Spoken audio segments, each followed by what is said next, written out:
students, welcome back to my channel. আজি তোমালোকৰ বাবে এটা ভিডিঅ' লৈ আহিছোঁ যেটো তোমালোকৰ বাবে বহুত ইম্পৰ্টেণ্ট হ'ব। তোমালোকে এতিয়া ক্লাছ 10 পাছ কৰি ক্লাছ 11ত এণ্ট্ৰি কৰিছা। তোমালোকৰ নিশ্চয় এতিয়া এডমিশ্যন প্ৰচেছটো কমপ্লিট হ'ল। প্ৰাইভেটেই হওক বা গভৰ্ণমেণ্টেই হওক, চব গোটেই মানে class 11 HS first year admission এতিয়া মানে কমপ্লিট হৈ গ'ল। কম্পাৰ্টমেণ্টৰ ল'ৰা ছোৱালীকেইটাৰ কথা কোৱা নাই, কাৰণ ইহঁতৰ এতিয়ালৈকে ৰিজাল্ট অহা নাই। ৰিজাল্ট আহিব, ৰিজাল্ট অহাৰ পিছত ইহঁতৰ বেলেগকৈ এডমিশ্যন হ'ব, মানে চবৰ লগতে সিহঁতে পঢ়িব, কিন্তু এডমিশ্যনটো অকণমান পিছুৱাই যাব। তোমালোকৰ ক্লাছ কেতিয়াৰ পৰা ষ্টাৰ্ট হ'ব? তোমালোকৰ ক্লাছ প্ৰবেবলি এই মাহতে ষ্টাৰ্ট হ'ব, জুনতে ষ্টাৰ্ট হৈ যাব। এতিয়া মেইন পইণ্টত আহিছোঁ মানে, তোমালোকৰ ভিতৰত মেক্সিমামে কি ভাবিছে যে আমি এইচএছ ফাৰ্ষ্ট ইয়াৰত যেনেকৈ নপঢ়োঁ, আমি এইচএছ ছেকেণ্ড ইয়াৰত ভালকৈ পঢ়োঁ। সেইটো তোমালোকৰ একেবাৰে ভুল ধাৰণা। যদি তোমালোকে এইচএছ ফাৰ্ষ্ট ইয়াৰত মন নিদিয়া, তেতিয়াহ'লে এইচএছ ছেকেণ্ড ইয়াৰত তোমালোকে এটা ভাল মাৰ্কৰ আশা কৰিব নোৱাৰা।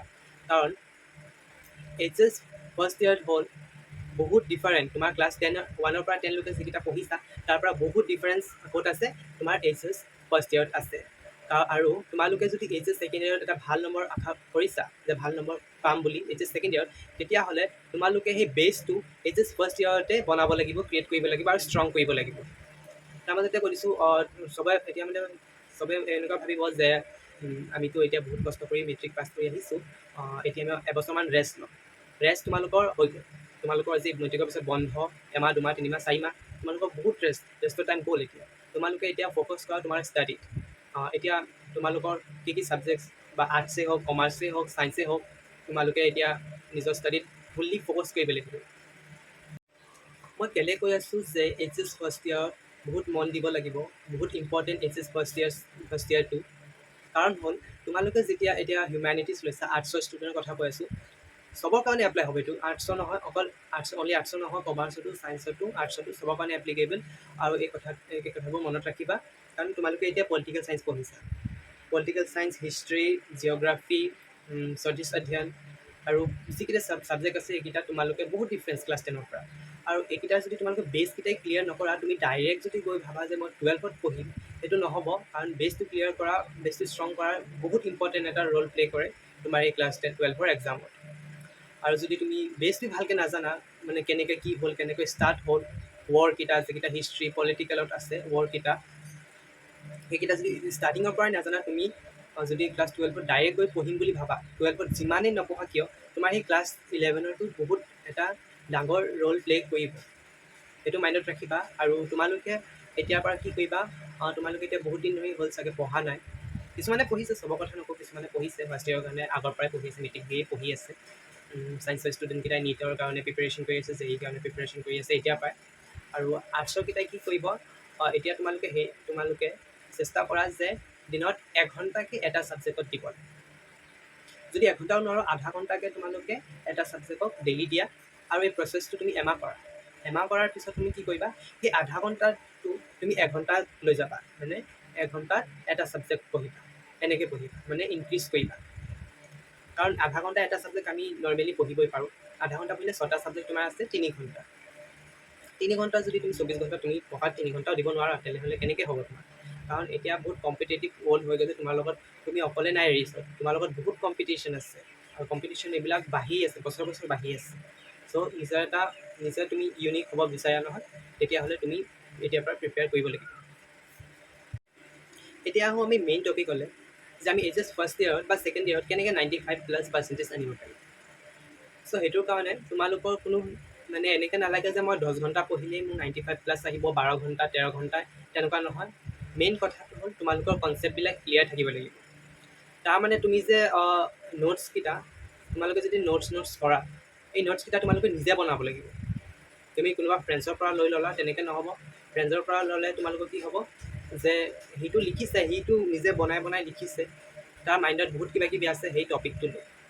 আৰু তুমি কি কৰিবা, ডাইৰেক্ট সেইটো কপি পেষ্ট কৰিবা, বা টিচাৰে দিয়াবিলাকো কপি পেষ্ট কৰি সেইটো বাহিৰ কৰি ল'বা, হৈ গ'ল। তুমি আশা কৰিবা সেইটো পিছত যে মোৰ 95 আহিব, 98 আহিব, তেনেকৈ নহ'ব। কাৰণ কুৱেশ্যনবিলাক বহুত ভিতৰে পৰা আহে। আৰু যদি তুমি ভাল এটা নম্বৰ পাম বুলি আশা কৰিছা, তেনেহ'লে তুমি নিজে নোটছ বনাব লাগিব, নিজে গোটেই চেপ্টাৰটো পঢ়িব লাগিব, নিজে চব কুৱেশ্যনবিলাক ছল্ভ কৰিব লাগিব। এইটো অকল আৰ্টছৰ নহয়, আৰ্টছ, কমাৰ্চ, ছায়েন্স চবৰ লগতে এপ্লিকেবল। আৰু তোমালোকৰ কোনো যদি ভাল এটা নম্বৰ পাব আশা কৰিছা, তেতিয়াহ'লে তোমালোকে কি কৰিবা, এটা ষ্ট্ৰেটেজি আছে।